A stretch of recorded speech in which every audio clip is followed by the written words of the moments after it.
No matter how hard I tried, I just couldn't. Couldn't make it happen. So we're going to have Facecheck versus MVP Miracle on Sky Temple. We are going to have Murden be the first ban, followed up by that Illidan ban, because Koreans like banning Illidan. ETC is going to be the pickup for Facecheck, making sure that, again, there's only one real tank.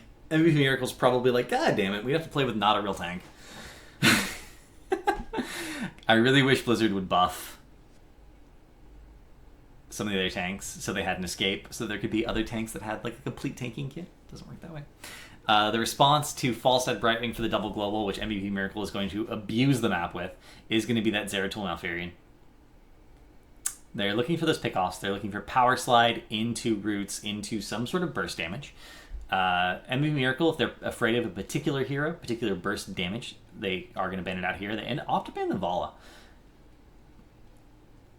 That is one of those heroes that is good at securing those kills off of the combo. I'm surprised it wasn't a mage. A little bit. The Tyrael is going to be the ban for Facecheck, and now we see what Facecheck's doing. They're like, okay, so we're going to do the Wombo combo, VP Ring of Frost, but we're not going to let you have Tyrael to cancel it out with Sank. Sound good? Sound good. MVP Miracle probably going to pick up their tank and their support here. They do lock into Haka. This is the tri-global so far. Would not be surprised to see another global locked in. Just go, why not? Just go 5 globals. 5 globals, Sky Temple seems good. They disappointed me. They actually do take the Li Ming. Li Ming is really scary with the power slide root combo that ETC Malfurion provides. And Zagara actually picked up before Facecheck. So they're drafting a hero who has strong vision mechanics, can be independent in lane, and because they're going to be rotating for those ganks, right? So they want a hero who can be safe in their solo lane and not die, but not get pushed in on. It's really hard to push in on a Zagara. Sometimes you can tie her in lane, but it's really hard to actually actively push into her. Tychus is going to be the pickup. This is a response to that Dahaka. We almost never see Dahaka as a solo tank yet. So Dahaka, Johanna both have sort of the same weakness of being relatively immobile. It could have been this, and it couldn't be the Tyrael. So Tychus is a really good response by Facecheck. I think they ended up being okay in the draft, but at the same time, I feel like MVP Miracle is a really good macro team. They have players who have been macro players in Korea for like a long time. I believe they have a couple of the old TNL players. TNL was considered essentially the best macro team in the world for a long period of time. So having that double global is going to be really, really scary for them.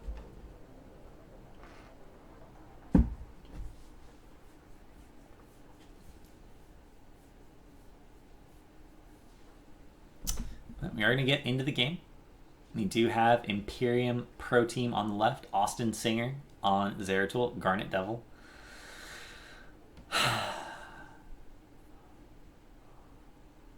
You hit me. I'm a little tired now. Okay, no. Imperium Pro Team versus MVP Miracle on Sky Temple. I wish I was more familiar with Imperium Pro Team's roster, so I could tell you guys where they're coming from, more of what they're doing. But we have seen them, cast them already a couple times together. They're a relatively impressive team, in my opinion. The quality option. Let me check real quick. It's not source, so that's just the stream being blurry. That's not me. That's not me. That's the source being blurry. Not sure what's up with that. We are going to see Dahaka in the top lane, and I actually have a tri-lane in the bottom right now. Malfurion, Zagara, ATC. That's not exactly normal. Normally Zagara is alone by herself. But it looks like they're protecting her, almost trying to bait people in. They're going for the aggressive push. We do see Zagara did pick up the additional damage to non-heroic sources or non-heroics of all kinds on banelings. That includes structures, which means she's going to have really amazing wave clear, something Zagara is not normally known for. And with a good wave clear, your wave stays alive and you can push in aggressively. She's going to have the roaches. She's going to have the Hydralisk. She's going to be able to just push down these buildings and maybe get a structure advantage early on in the game. She's not going to run out of mana, which is the normal issue with going for this sort of spammy push build, because she does have the Malfurion sitting right next to her. Malfurion's rotating up now, but that means Zagara is starting full health and mana with this aggressive push into a Brightwing who's not going to be able to deal with it. Primal Aggression is the pickup for Dahaka. He has amazing wave clear when he picks up that talent. And he's going to be pushing in top aggressively. I'm sorry for the blurriness, by the way, guys. Again, it's on the bot itself. Like, it's on the source. Apparently they were having trouble.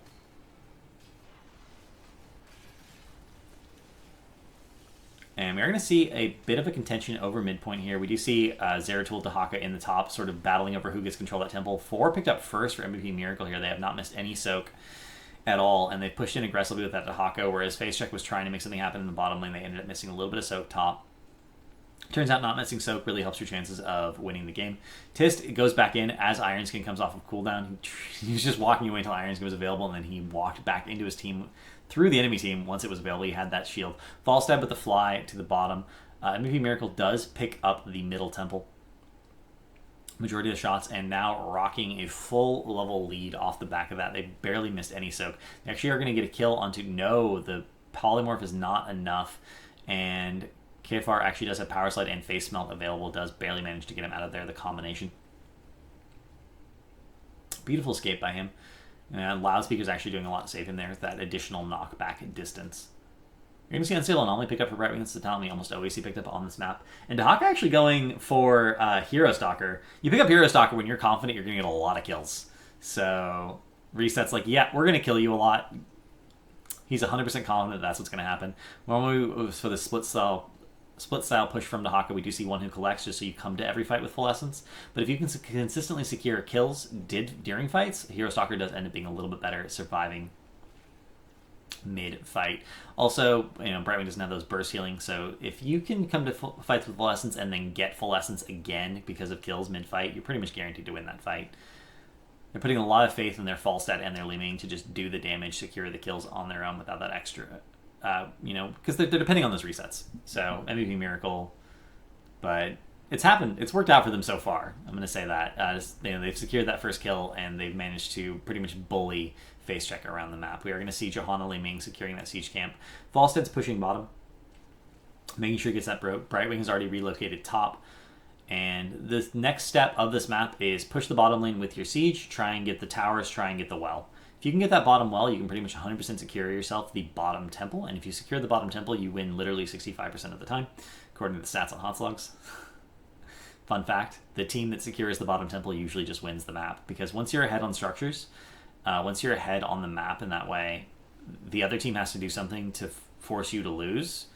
Whereas if they just trade for the rest of the game, they're winning. You can see the aggressive defense. You can see Tist even eating the Banelings to make sure these Siege Giants stay alive. He's trying to keep them alive for as long as possible. They're not going to be able to get even the front wall, which means they're not going to be able to get to the well, which was the primary objective. But they did push in. They do de-push the lane, which is critical because their lane is absolutely destroyed. And we can see the Chinese team, the Taiwanese team, Facecheck, has already pushed in and actually gotten a significant amount of damage. They actually got the bottom line. Actually, that's wrong, right? No, we looked up Team Facecheck. They were 10 minutes. We're not crazy. Not crazy, guys.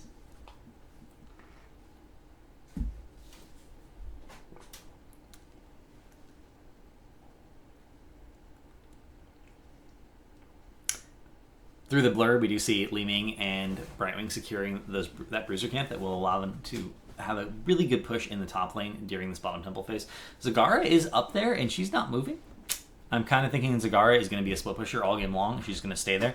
Facecheck is just trying to aggressively get to 10 and then hopefully come back in any structures they're missing by having Zagara aggressively split push. She can do an enormous amount of damage with the Nidus network plus the Baneling talent at level 1. We are going to see a beautiful drag, however, and Zeratul ends up getting revealed and going down. It's scary going against a team that has burst discoordinated because every single drag is going to result in a kill. Like, it's scary going up against a Dahaka at that level of play. 10 picked up off the back of that for MVP Miracle. We see pretty standard counts across the load. Isolation, Gust, Blessed Shield, Blink Heal. Li Ming holding her heroic for the moment. I think we're actually going to see her hold it until level 10. If ETC ends up going for Mosh Pit, she will pick up Wave of Force. Otherwise, it will be the Disintegrate just for that range. We can see Falstead stealing some shots. Gets the finish on the temple. Backs for full health and mana. Speaking of talents, ADC actually picking up Pinball Wizard. Pinball Wizard was buffed recently. It now does 200% bonus damage to victims that have the recent version of Power Slide. It is technically more burst than Echo Pedal. And it really does seem like they're going for that blow-up comp, but they don't really have the tools to do it. They didn't end up picking up a mage. I was actually a little bit surprised we didn't see the Jaina in the draft, since they did pick up the Zeratul. And we are going to see beautiful Blessed Shield, Polymorph, Condemn, Drag. That is a CC chain, ladies and gentlemen. Blessed Shield, Polymorph, Condemn, Drag. I'm not even going to add that up because it's a terrifying length. That is a lot of crowd control.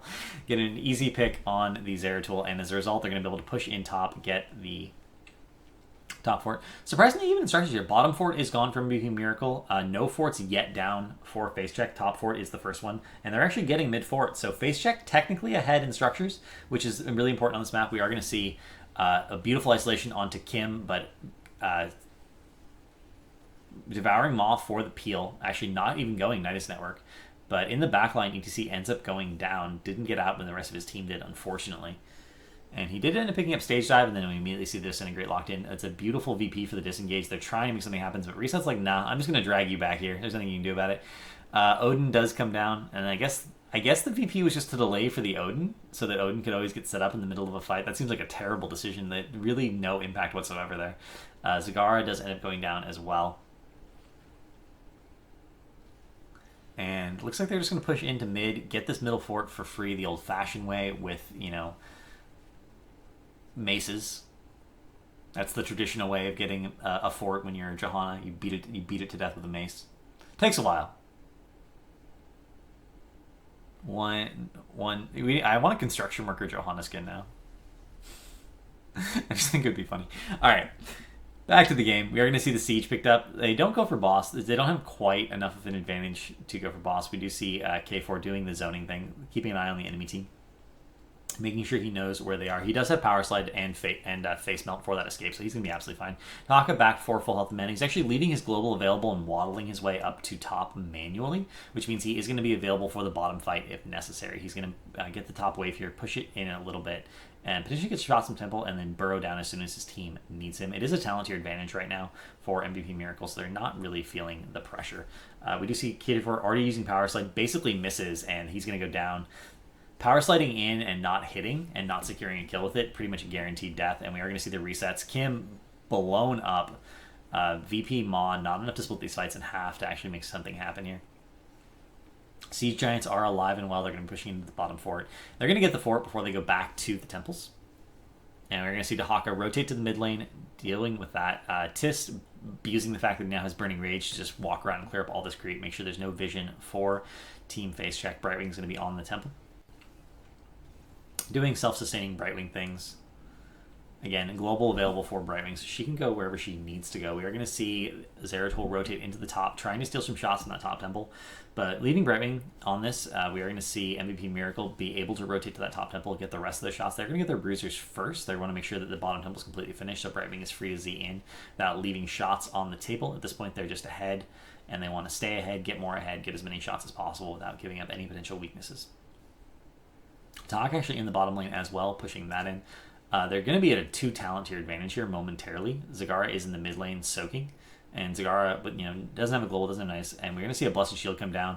Ketifor tries to turn around. He does still have all of his things available. We're going to see VP come down. He does get the Power Slide, misses onto Reset. I don't think the Reset got stunned there unless it got cleansed out, and I didn't even see it. But Zeratul is going to end up going down, down, down. Ketifor does not have Power Slide available for another 6 seconds or so, and that is a beautiful Condemn. Gust into the corner.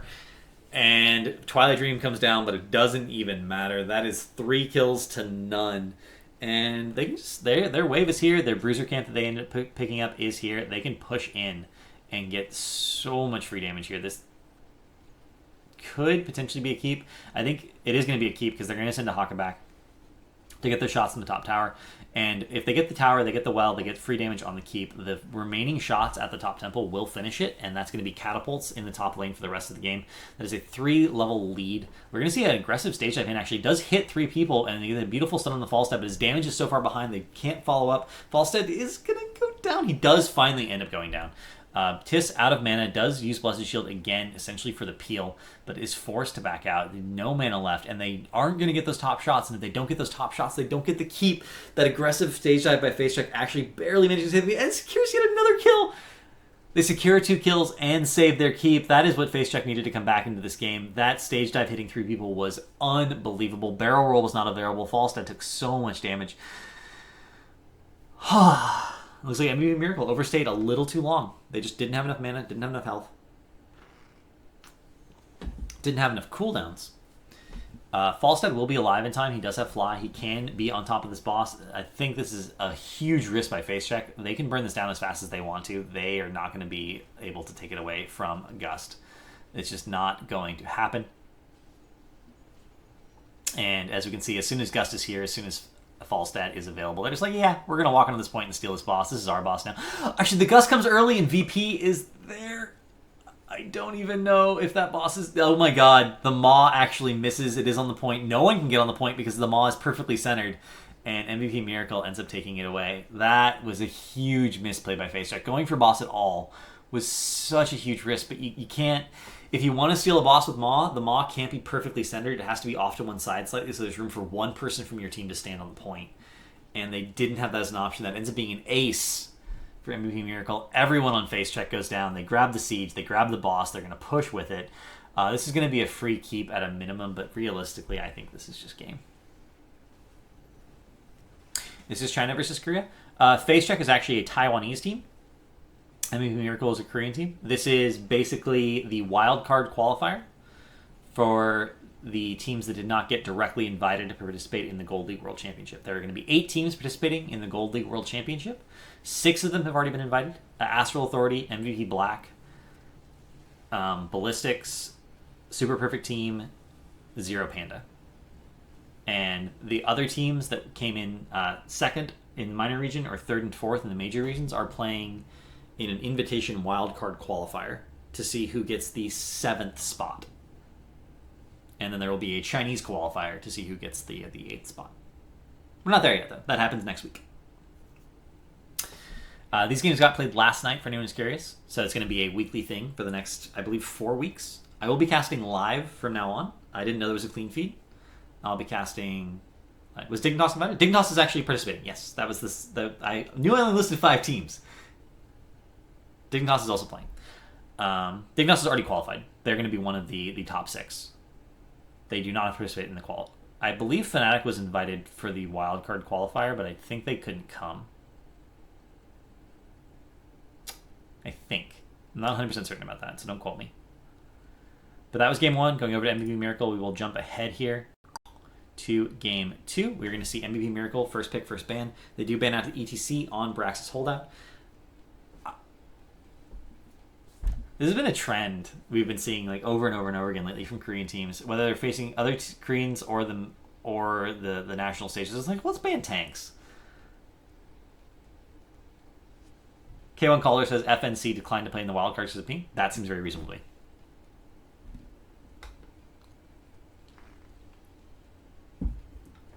Murden is going to be the ban for Facecheck, so both of the complete tools, complete kick tanks, tanks can sort of do everything regardless of comp, are out of the options here.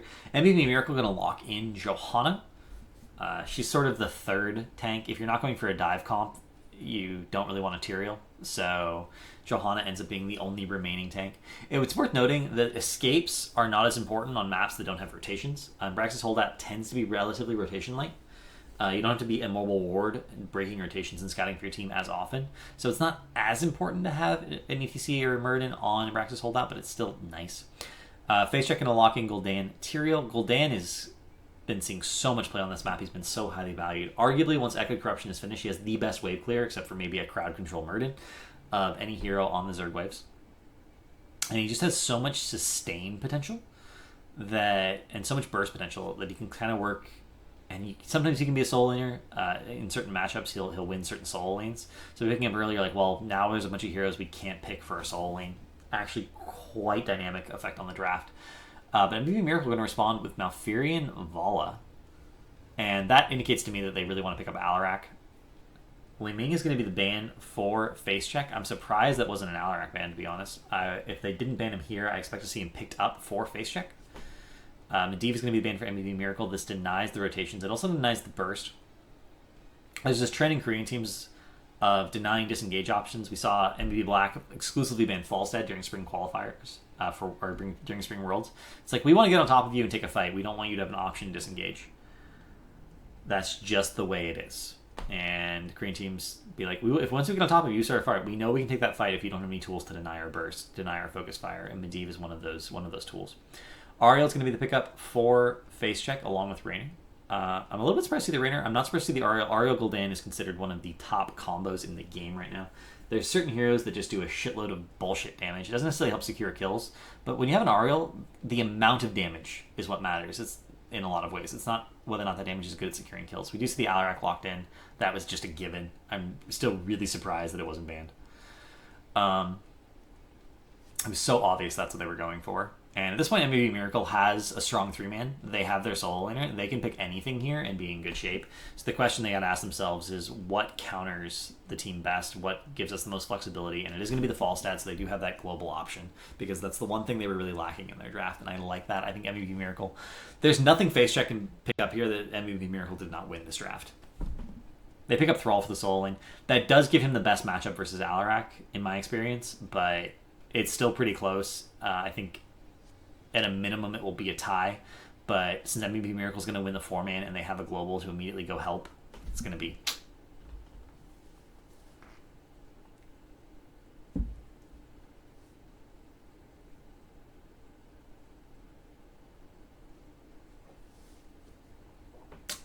I'm still really surprised that Alarak was up to the draft, guys.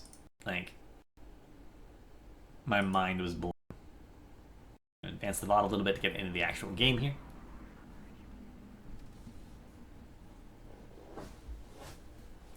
Most of Gul'dan solo lanes are skill matchups. You have to actually have quite a bit of experience with Gul'dan to win with him in the solo lane.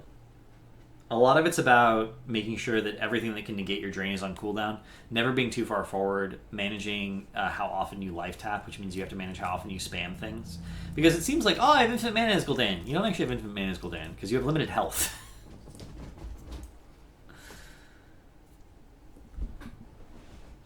A lot of people over-tap, in my experience.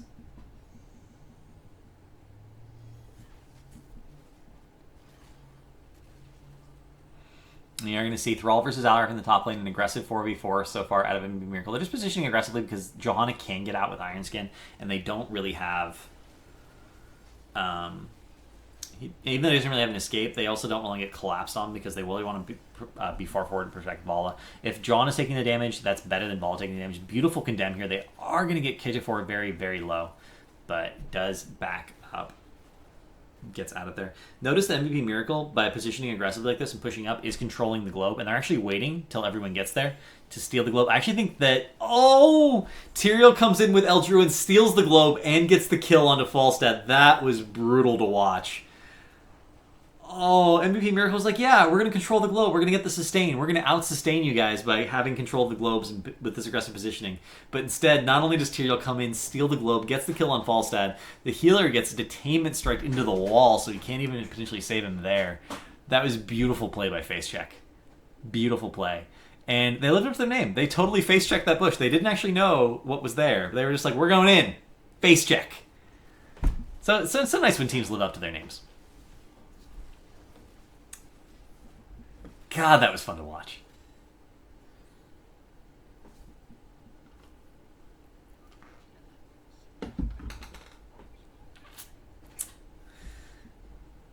You're going to focus exclusively on this 4-man. I would actually like to see what's going on with that solo lane. We can see the mouse is hovering over it on the mini-map. They're like, yeah, we're thinking about it. Oh no, something's going on in here. We're going to stay down. It's funny not having to observe my own game. Like, this is just, I'm just watching from a VOD. Obviously, there's another observer. That is going to be a pick on Gul'dan. Condemn into Root's obviously an incredibly strong combo as well. Really, Root is just so strong right now. Anytime you have a good Malfurion who can, like, crisply follow up anything, any kind of CC you're doing with Root, and as soon as they win the 4v4, they are going to send Falstad at the top lane to make that a 2v1. And this is the benefit of having a global on this map. As soon as you win the 4-man, you can immediately make the solo lane a 2v1 and guarantee the beacon captures for a good period of time. And the longer you have the beacons captured, of course, the faster it takes up for you. The more likely you are to have a significantly stronger Zerg wave. But we do see Thrall was being pushed back there. Alarak already pretty much had it in hand, and Thrall was literally retreating behind his wall. But I think that's just the nature of Alarak. Alarak is a hero, the way his kit is designed. He can always win, but he can also always lose. It is always everything he does is a skill matchup, is the best way I can think of to put it. But MVP Miracle clearly, on average, is a much stronger team than Facecheck, so it makes sense that the Alarak would beat the Thrall, because in a skill matchup, the better player is going to win, and MVP Miracle has just more experienced players that are more used to playing at a much higher level. Now, Furion out of mana is going to be forced to back, but they do secure that kill on Raynor first, which means that they are going to be able to... Ooh, nice hit on the root, but Austin Singer is not going to be able to 1v1 Falstad. He does have that Thunder Strikes at level 4 for that additional healing, the additional shield every time he has his W available. That is going to allow him to 1v1 Thrall in lane. We're actually going to see Amplified Healing picked up for Johanna. And this is a response to the fact that there's so many globes. The Reinforce at level 1 was because of Raynor and Thrall. With the follow through, with the focus attack, both those heroes can chunk Johanna extremely quickly, but they're really dependent on those big hits, not so much on their relatively fast attack speeds. Tyrael gets isolated, ends up going down. Tis might actually get counterkilled. No, Iron Skin is available. Not even close. But Amplified Healing, because of all the globes you get on this map, helps you sustain in lane incredibly well. It gives you additional healing, but it also gives you additional mana. 30% additional mana per globe and per time you use the well ends up being a ton. We are going to see a 2v1 here. Austin Singer is going to get telekinesis and end up going down. That was absolutely brutal to watch. Like, there was no chance he got out of there. He just made a mistake thinking he could even go in. And that ends up being a 100 to 34 Zerg wave. MVP Miracle having a 3/4 of a level advantage early on in the game and just dominating the objective. I think this is going to be a relatively easy game in their favor. And Facecheck is going to have to work really hard to come back, because on a 2-lane map, when you're behind an experience, soaking's not ever going to catch you up. You actually do need to secure kills to get that comeback experience to make that work. And without that, you're just dead. There's just nothing you're going to be able to do. It's going to be a slow, painful struggle, and then you lose. Aggressive Eldruin's in here trying to secure the kill on the Falstad. Actually doing a lot of damage onto reset with that corruption, but both of them managing to back up. Both of them do have tap available. That is not the bracket for this tournament, unfortunately. If I had a bracket for Gold League, I would give it to you guys. It just doesn't exist right now.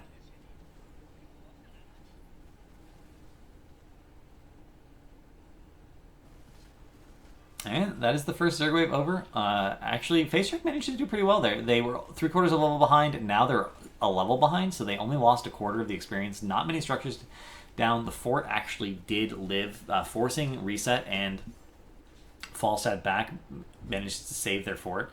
Facecheck actually played that very well defensively, and this is, again, one of the benefits of Gul'dan on this map. He just clears the Zerg wave so fast. It's insane how quickly he can clear it, and you end up getting so little value. Maybe Miracle, not to be deterred, they're like, yeah, but we still have a huge advantage in our 4-man lane here. We're just going to rotate down. You're top, we're bottom. There's no way you can rotate in time to stop us from getting this fort. So they are going to get a fort, but it's going to be the bottom fort, not with the Zerg wave, just with the pressure, just with the out rotations.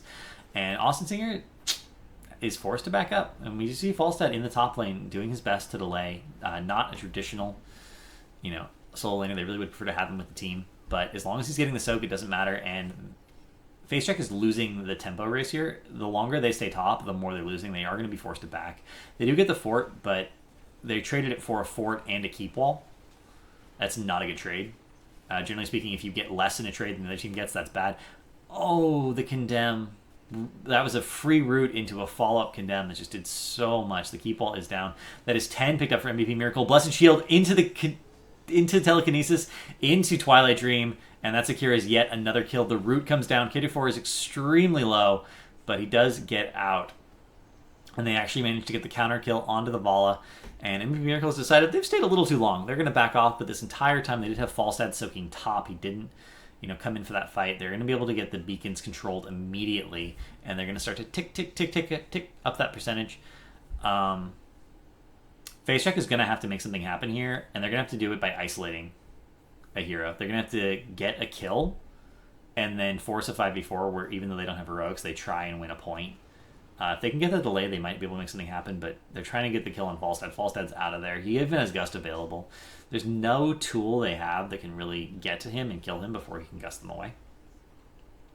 And now this is a 5-man rotation top. Top beacon is going to be reclaimed. We can see Thrall rotating to the bottom to try and get that beacon away, but already at 60%. 60% to 0 is not a good position to be in.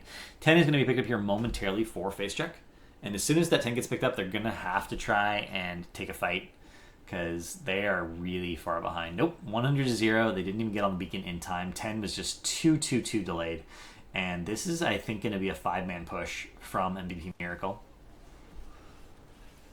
Oh, they try and collapse on Tis, but that's Tis. We're seeing Judgment again onto the Vol. The pre-cleanse is there, is beautiful, but Vol actually ends up going down anyway. Not enough burst healing, and that's the first good Judgment we've seen all day, even though we've seen Judgment in multiple games.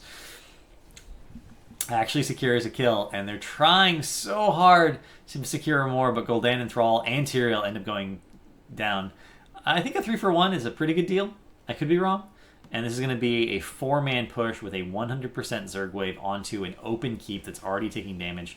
And the telekinesis off of the Condemn into the root, that's going to be another kill. Ariel's going to go down. Raynor pops Hyperion just defensively, trying to get some free damage onto the Zerg wave, but it doesn't matter. There's just no other way to say that. It doesn't matter. This is going to be an easy keep for MVP Miracle. First keep of the game, going down at the 9-minute mark. And at this point, they're just going to back up. They're going to go get top fort because the next Zerg wave is going to be pushing top fort, and they want to make sure that the next Zerg wave, which they expect to win as well, guarantees that the game ends. And the more structures they get down on the top lane, the more likely that is. They're going to stop and get the Bruiser camp while Vala pushes in and gets the fort for free. Not going to get the Bruiser camp. They're just going to wait in the bush. And we're going to see the Judgment come in onto Malf this time. Malf can't cleanse himself, of course.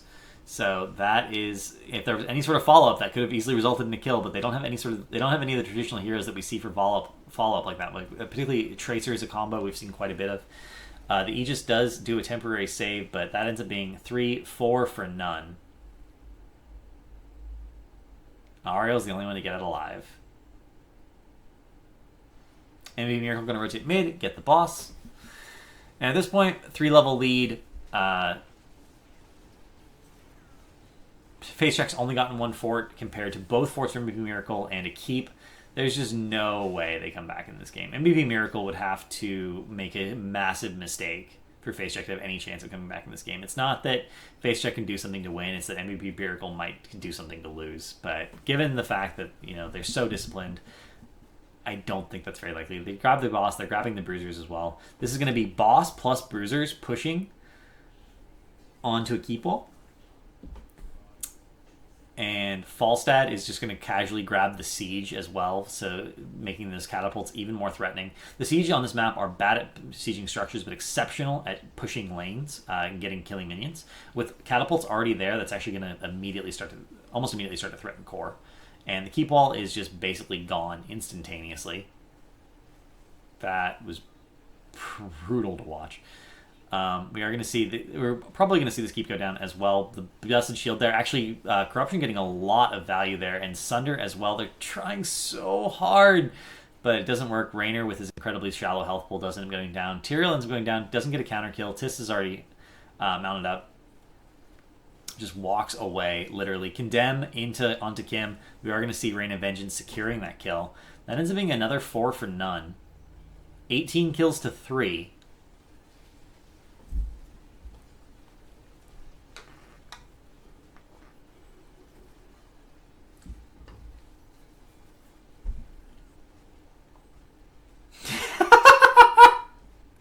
See that? They didn't even let you see the core finish. They were like, no, 0-2, whatever. Moving along.